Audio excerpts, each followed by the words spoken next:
ဒီနေ့မိတ်ဆွေတို့ကိုရေရရာလေးတစ်ခုသင်ပေးမှာဖြစ်ပါတယ်။ဘယ်လိုရေရရာလေးသင်ပေးမှာလဲဆိုတော့အခုချိန်ကာလကြီးမှာမိတ်ဆွေတို့အနေနဲ့မိစ္ဆာအသက်တွေတို့မိစ္ဆာအသက်ပညာတွေမကောင်းတဲ့အသက်ပညာတွေကအလုံးလိုက်နေရထုံးကားနေတဲ့ခေတ်ကြီးဖြစ်ပါတယ်။အဲ့တော့မိတ်ဆွေတို့အနေနဲ့အကယ်၍များငါတို့အလုံးငန်းခိုင်ငန်းနေအစင်မပြေတာတို့အလုံးတွေလုံးနေနေအစင်တွေမပြေဘူးဖြစ်နေတာဖြစ်လို့ဟောငါတော့အဲ့လိုမျိုးမိစ္ဆာတက်နေနေအောင်လန်းနေနေငါတော့လောက်ခံပြီလို့ထင်နေတဲ့မိတ်ဆွေရှိမှာပါတကယ်လဲအဲ့လိုပြုလုပ်ခံထားရတယ်လို့ဖြစ်နေတဲ့မိတ်ဆွေတွေလည်းရှိမှာအဲ့တော့မိတ်ဆွေတို့အနေနဲ့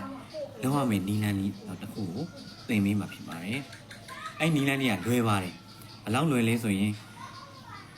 မိတ်ဆွေတို့လိုအပ်တဲ့ကျွန်တော်ပြောမယ်နီလန်းလေးမှာလိုအပ်တဲ့ပစ္စည်းလေးရှိပါတယ်အဲ့ဒါဘာလဲဆိုတော့ရေထည့်ထားတဲ့ခွက်ကလေးတစ်ခုလိုပါတယ်ရေခွက်လေးထဲမှာရေခွက်ထည့်လိုက်ပြီးတော့မိတ်ဆွေတို့အိတ်ရှိအပြင်ကိုထွက်မယ်ထွက်လိုက်ပြီးတော့အိတ်ရှိပြင်ကသစမ်းမိတ်ကိုရေခွက်ကိုဒီလိုကိုင်းလိုက်ပြီးတော့နောက်ပြန်ပတ်လိုက်သစမ်းမိတ်ကိုနောက်ပြန်ပတ်မယ်ပတ်လိုက်လို့ရှိရင်ဘယ်လိုဖြစ်မလဲဆိုတော့မိတ်ဆွေတို့ပတ်လိုက်တဲ့ရေဟာသစမ်းမိတ်ကနေပြန်ကိုကျလာလိမ့်အဲ့တော့ကျလာတဲ့ရေကိုမိတ်ဆွေတို့ခွက်တစ်လုံးနဲ့ပြန်ခံမယ်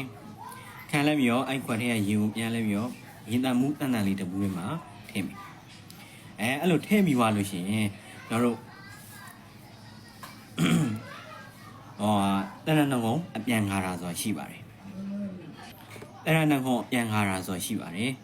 အဲ့တော့တဏ္ဍနကုံအပြန်ခါတာဘာလဲဆိုတော့ဘုဒ္ဓံတဏ္ဏံကိစ္ဆာမိကိစ္ဆာမိတဏ္ဏံဘုဒ္ဓံဓမ္မံတဏ္ဏံကိစ္ဆာမိကိစ္ဆာမိတဏ္ဏံဓမ္မံကိစ္ဆာမိတန်ငံတဏ္ဏံကိစ္ဆာမိကိစ္ဆာမိတဏ္ဏံတန်ငံဆိုတော့အဲ့လိုတဏ္ဏကိုပြန်ခါတာကိုကိုကောက်တီးတီးရုံနဲ့ရုပ်ပြီးတော့အဲ့ရေဘူးလေးကိုမန်းမယ်ဘုံတဏ္ဏကိစ္ဆာမိကိစ္ဆာမိတဏ္ဏဘုဒ္ဓံ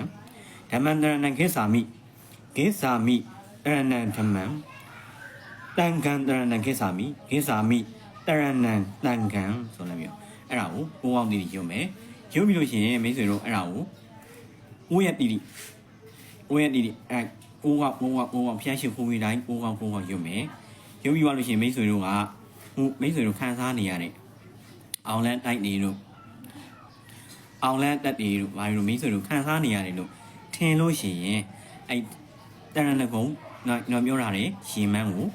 တောက်ပြီးမယ်ခမ်းမိတာတို့အိမ်မှာအောင်လန်းတက်တွေတို့ခန်းစားနေရမယ်ဆိုလို့ရှိရင်အိမ်ရဲ့မရဝင်အတွင်းကိုအိမ်ကန်ဝင်းနေတို့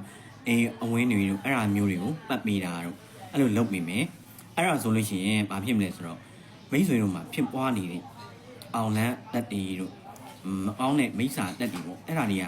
အလွယ်တကူပပြောက်သွားပါလိမ့်မယ်ဟုတ်ကဲ့ကျေးဇူးတင်ပါတယ်အဲ့တော့နာမည်ဆရာထောက်အောင်ဆရာလို့ခေါ်ပါတယ်